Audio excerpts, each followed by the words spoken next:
बिहार विधानसभा चुनाव में एनडीए ने इतिहास रच दिया है। जनता ने फिर से सुशासन बाबू यानी नीतीश कुमार पर भरोसा जताया है, लेकिन यह जीत जितनी भव्य है उससे कहीं ज्यादा दिलचस्प भी है। इसके पीछे की कहानी, बीजेपी और जेडीयू को स्पष्ट बहुमत मिल चुका है। जेडीयू ने 85 सीटों पर शानदार जीत दर्ज की है, लेकिन सवाल अब भी वही है, बिहार का अगला मुख्यमंत्री कौन? और इस सवाल से भी बड़ा सवाल, चिराग पासवान ने आखिर सीएम के सवाल पर चुप्पी क्यों साध ली? क्या है इस भरत मिलाप का सियासी गणित? क्या नीतीश कुमार और मोदी के हनुमान चिराग पासवान के बीच कोई केमिस्ट्री बन रही है? नित नए मोड़ हैं इस राजपथ के सफर में। कभी दूरी थी, कभी नजदीकी है नजर में। वो नीतीश की अदा है, ये चिराग का हुनर है। हो गया आज फिर से भरत मिलाप बिहार में। नमस्कार, मैं अनमोल कौशिक और आप देख रहे हैं यंग भारत बिहार झारखंड। आज हम इस पूरे घटनाक्रम का चौंकाने वाला विश्लेषण करेंगे। बस आप बने रहिए हमारे साथ, क्योंकि पर्दे के पीछे क्या चल रहा है वो जानना आपके लिए बेहद जरूरी है। नतीजों के बाद पटना में सियासी पारा चढ़ा हुआ है। मुख्यमंत्री आवास पर बैठकों का दौर जारी है। लल्लन सिंह, संजय झा, विजय चौधरी जैसे नीतीश कुमार के विश्वस्त सिपहसालार रणनीति बनाने में जुटे हुए हैं। जीत शानदार है, लेकिन अब चुनौती उससे भी बड़ी है। अगले 5 साल की राह तय करने की चुनौती। जेडीयू नेता श्याम रजक ने तो सीएम आवास पर पहुंचते ही माहौल स्पष्ट कर दिया। उन्होंने साफ कहा कि यह जीत बिहार की जनता के भरोसे की जीत है। जनता ने नीतीश कुमार को फिर से मुख्यमंत्री बनने का जनादेश दिया है। उनका दावा है कि हमारे पास चेहरा है, कोई दूसरा चेहरा या विकल्प नहीं है, कोई जगह खाली नहीं है। यानी जेडीयू ने अपनी तरफ से सीएम की कुर्सी पर मोहर लगा दी है। लेकिन राजनीति इतनी सीधी होती तो बात ही क्या थी। वैसे तो जेडीयू को 85 सीटें मिली हैं, जो कि एक मजबूत संख्या है, और यही संख्या नीतीश कुमार की दावेदारी को मजबूती देती है। इसी गहमागहमी के बीच एक ऐसी एंट्री हुई जिसने सबको चौंका दिया। अचानक लोक जनशक्ति पार्टी रामविलास के नेता और कभी नीतीश कुमार के धुर विरोधी रहे चिराग पासवान सीधा मुख्यमंत्री आवास पहुंचे।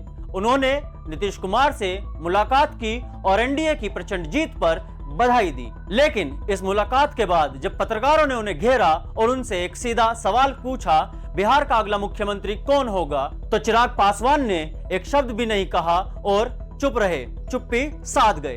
अब यहीं से शुरू होता है असली सस्पेंस। याद कीजिए, चुनाव से ठीक पहले भी चिराग पासवान ने नीतीश कुमार से मुलाकात की थी, तब भी राजनीतिक गलियारों में अटकलें थी, और अब नतीजे आने के बाद भी यही ड्रामा। तो आखिर चिराग पासवान ने चुप्पी क्यों साधी? इसके पीछे के 2 बड़े कारण माने जा रहे हैं। पहला कारण, सम्मान और शिष्टाचार। चिराग पासवान केंद्र के मंत्री हैं और एनडीए के एक सहयोगी भी। उनका नीतीश कुमार से मिलना और जीत पर बधाई देना महागठबंधन धर्म का पालन है। सीएम पद पर टिप्पणी ना करके उन्होंने खुद को किसी भी अनावश्यक विवाद से दूर रखा है, जो कि उनकी परिपक्वता को दर्शाता है। दूसरा कारण, राजनीतिक मोलभाव। चिराग पासवान की पार्टी ने इस चुनाव में 19 सीटों पर जीत दर्ज करके एनडीयू की जीत में एक बड़ा योगदान दिया है। यह संख्या उन्हें बिहार की राजनीति में एक किंगमेकर नहीं तो कम से कम एक पावर ब्रोकर का दर्जा जरूर देती है। उनकी चुप्पी एक तरह से वेट एंड वॉच की रणनीति है। वह गठबंधन में अपने रोल, अपनी पार्टी के लिए मंत्री पदों और भविष्य की रणनीति में अपनी जगह को लेकर एक बड़ा दांव खेल रहे हैं। अब आते हैं सबसे दिलचस्प पहलू पर। इस भरत मिलाप के पीछे बीजेपी की केमिस्ट्री क्या है? पिछले कुछ सालों में नीतीश कुमार और चिराग पासवान के रिश्ते किसी टॉक्सिक रिलेशनशिप से कम नहीं रहे थे। साल 2020 में विधानसभा चुनाव में चिराग पासवान ने अकेले चुनाव लड़कर नीतीश की जेडीयू को बड़ा नुकसान पहुंचाया था। तब चिराग ने खुद को मोदी का हनुमान बताया, लेकिन उनका सारा जोर नीतीश विरोध पर था। लेकिन इस बार सब कुछ बदल गया है। दोनों नेताओं के बीच की कड़वाहट कम हुई है और बीजेपी की इसमें सबसे बड़ी भूमिका है। बीजेपी ने बिहार में हमेशा से एक संतुलित गठबंधन की राजनीति की है। वह नीतीश कुमार के अनुभव और सुशासन बाबू की छवि को बनाए रखना चाहती है, लेकिन साथ ही युवा, दलित और गैर यादव वोटों पर अपनी पकड़ भी मजबूत करना चाहती है। चिराग पासवान का उभार बीजेपी के लिए 2-in-1 पैकेज है। वह एक युवा दलित नेता के रूप में अपनी छवि बना चुके हैं। बीजेपी उन्हें आगे करके बिहार में भविष्य की लीडरशिप तैयार करने का संकेत दे रही है। चुनाव में चिराग की पार्टी ने 19 सीटें जीतकर एनडीए को बहुमत के आंकड़े से काफी आगे पहुंचा दिया।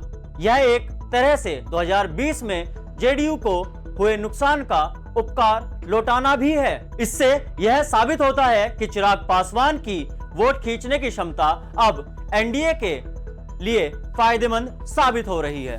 सवाल यह भी है कि बीजेपी ने चिराग पासवान, जिन्हें वो खुद मोदी का हनुमान भी कहते हैं, उन्हें बिहार से इतना आगे क्यों किया? इसके पीछे एक दूरगामी राजनीतिक सोच हो सकती है, क्योंकि चिराग पासवान बिहार की राजनीति में एक नया, युवा और आक्रामक चेहरा है। बीजेपी जानती है कि नीतीश कुमार के बाद उसे एक मजबूत क्षेत्रीय सहयोगी चाहिए जो बीजेपी के केंद्रीय नेतृत्व के साथ तालमेल बिठा सके। चिराग इस रोल में बिल्कुल फिट बैठते हैं। चिराग पासवान अपने पिता रामविलास पासवान की राजनीतिक विरासत के उत्तराधिकारी हैं। उनकी पार्टी की जीत ने यह साबित कर दिया है कि दलित वोट बैंक पर अब उनकी मजबूत पकड़ है।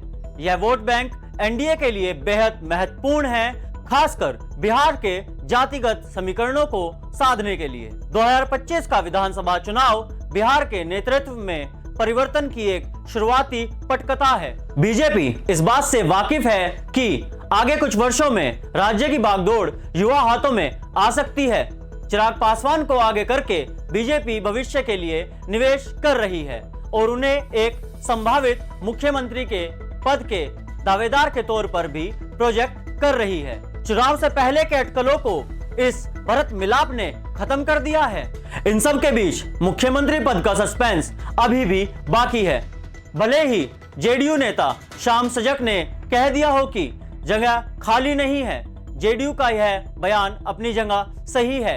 नीतीश कुमार एनडीए के सबसे अनुभवी नेता हैं और उन्हें सुशासन बाबू की छवि का फायदा मिला है, लेकिन राजनीति में समय सबसे बड़ा खिलाड़ी होता है। क्या नीतीश कुमार पूरे 5 साल सीएम रहेंगे? यह सबसे बड़ा सवाल है। क्या बीजेपी, जो अब गठबंधन में सबसे बड़ी पार्टी है, अगले कुछ वर्षों में कोई बड़ा फेरबदल करना चाहेगी? बीजेपी ने अभी तक खुलकर जगह खाली नहीं है जैसी बात नहीं कही है, लेकिन उसने नीतीश कुमार के नेतृत्व में मिली जीत को सराहा है। चिराग की चुप्पी और उनकी बढ़ती हुई राजनीतिक हैसियत यह बताती है कि वह भविष्य में एक बड़ा रोल निभाने को तैयार हैं। फिलहाल नीतीश कुमार ही सीएम होंगे, इसमें कोई दो राय नहीं है, लेकिन चिराग पासवान की एंट्री ने यह साबित कर दिया है कि अगले कुछ महीनों या वर्षों में बिहार की सत्ता की चाबी अब केवल एक व्यक्ति के हाथ में नहीं रहने वाली। तो इस पूरे सियासी घटनाक्रम का निचोड़ क्या है? चिराग अब आउटसाइडर नहीं, चिराग पासवान अब गठबंधन में एक मजबूत स्तंभ बन चुके हैं। उनकी चुप्पी मुख्यमंत्री पद पर अप्रत्यक्ष दबाव बनाने की रणनीति है, ताकि उनकी पार्टी को सरकार और संगठन में मनचाही जगह मिल सके। बीजेपी ने चिराग को आगे करके नीतीश कुमार को भी साधने का काम किया है। यह एक दोहरी रणनीति है जो वर्तमान और भविष्य दोनों की राजनीति को ध्यान में रखकर बनाई गई है। नीतीश कुमार के लिए यह कार्यकाल आसान नहीं होगा। उन्हें चिराग पासवान की बढ़ती महत्वाकांक्षाओं और गठबंधन की नई गतिशीलता के साथ तालमेल बिठाना होगा। इस सब के बावजूद जेडीयू की यह जीत बिहार की जनता के उस भरोसे को दर्शाती है जो उन्होंने सुशासन, विकास और स्थिरता पर दिखाया है। बिहार में सत्ता का सस्पेंस खत्म हो चुका है, लेकिन राजनीतिक ड्रामा अभी भी जारी है और चिराग पासवान की युवा ऊर्जा यही है एनडीए की नई केमिस्ट्री। अब देखना यह है कि भरत मिलाप बिहार को विकास की किसी नई राह पर ले जाता है। आपको क्या लगता है, चिराग पासवान की चुप्पी के पीछे असली वजह क्या है? क्या वो भविष्य में बिहार के सीएम बन सकते हैं? अपनी राय हमें कमेंट बॉक्स में जरूर बताएं। इस विश्लेषण को लाइक करें, शेयर करें और हमारे चैनल को सब्सक्राइब करना ना भूलें, ताकि आप तक ऐसी ही एक्सक्लूसिव एनालिसिस पहुंचती रहे। मिलते हैं अगली बार एक नई कहानी के साथ। जय हिंद।